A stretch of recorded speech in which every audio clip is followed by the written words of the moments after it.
हमारे नेता माननीय अजित दादा पवार जो कि महाराष्ट्र के उप मुख्यमंत्री है, उन्होंने डीपीडीसी पर ग्रामीण और शहरी विभाग के जो पार्टी के पदाधिकारियों को चुना है, उनके माध्यम से लोगों के काम हो, ये महत्वपूर्ण है। ग्रामीण में हमारे सतीश जी शिंदे इनके माध्यम से जो खेती-बाड़ी के लोग जो काम करते हैं, उनको रास्ते का जो काम पड़ता है, उनके लिए वो उन्होंने कुछ प्रस्ताव दिए हैं। वैसे ही शहर के लिए सोहेल भाई पटेल है, अनिल जी अहिरकर है, मैं खुद हूँ।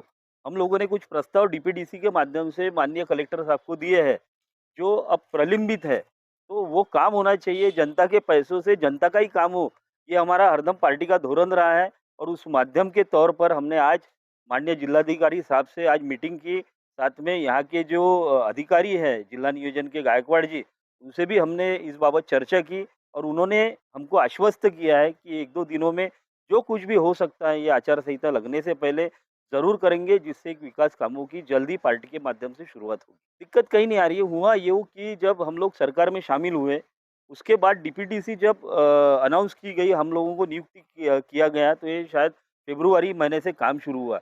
जनवरी पहले महीने में मीटिंग हुई, कुछ प्रस्ताव हमने दिए, कुछ प्रस्ताव जो पुराने थे, उनको उन्होंने पहले प्रायोरिटी पे लिए, हमारे प्रस्ताव भी ज़रूर आएँगे। आज उसी संदर्भ में बैठक हुई और हम भी आश्वस्त हैं कि हमारे माँगों के कारण जिलाधिकारी साहब और जिला नियोजन समिति आवश्यक पहलुओं पर विचार करके जल्दी कदम उठाएगी। कलेक्टर साहब से आज हमारी मुलाकात हुई है और कलेक्टर साहब ने हमें आश्वासन दिया हुआ है कि जितने भी मिनिमम जितने काम करना है करें। मैं तो ग्रामीण भाग से बिलोंग करता हूँ और ग्रामीण भाग में पांदन रास्ते का काम बहुत बड़ा पेंडिंग है और वो पेंडिंग काम किसानों का जाने के लिए रास्ता नहीं है, ऐसी परिस्थितियाँ है। तो किसानों का काम मैं पहले पहले करूँगा, पहली मेरी प्रायोरिटी वही है। इसीलिए मैंने पांदन रास्ते के आज एक 20-25 पांदन रास्ते का मैंने उनको प्रपोजल दिए हुए ठहराव के साथ और वो इसमें से मैक्सिमम करने का उन्होंने कोशिश करने के लिए बोला है और उनके संबंधित अधिकारियों को भी उन्होंने बोला है।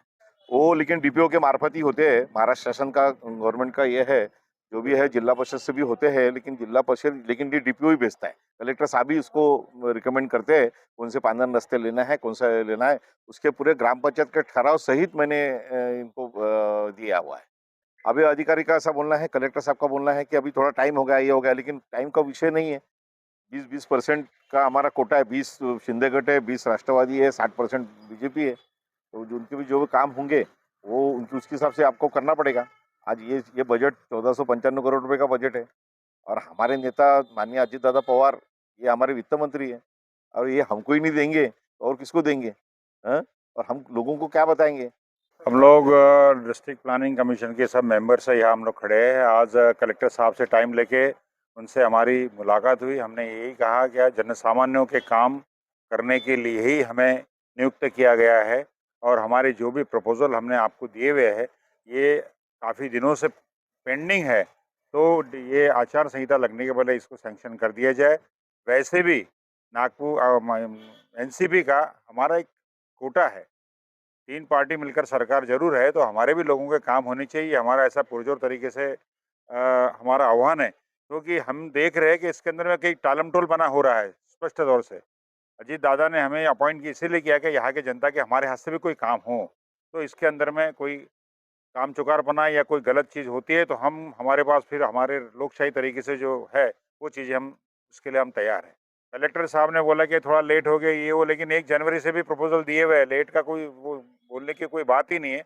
उन्होंने आदेश किया है ये अधिकारी को कि इनके मिनिमम जो भी शक्य है, जो भी पॉसिबल है, वो काम जल्द से जल्द करवा दिया जाए और वो आज सारे प्रपोज़ल हमने रिपीट वापस से यहाँ पे अधिकारी को दिए हैं। हम फ़ॉलो अप करेंगे और ये काम अगर हमारी जनता का अगर नहीं होता है, तो आगे का विचार हम करेंगे।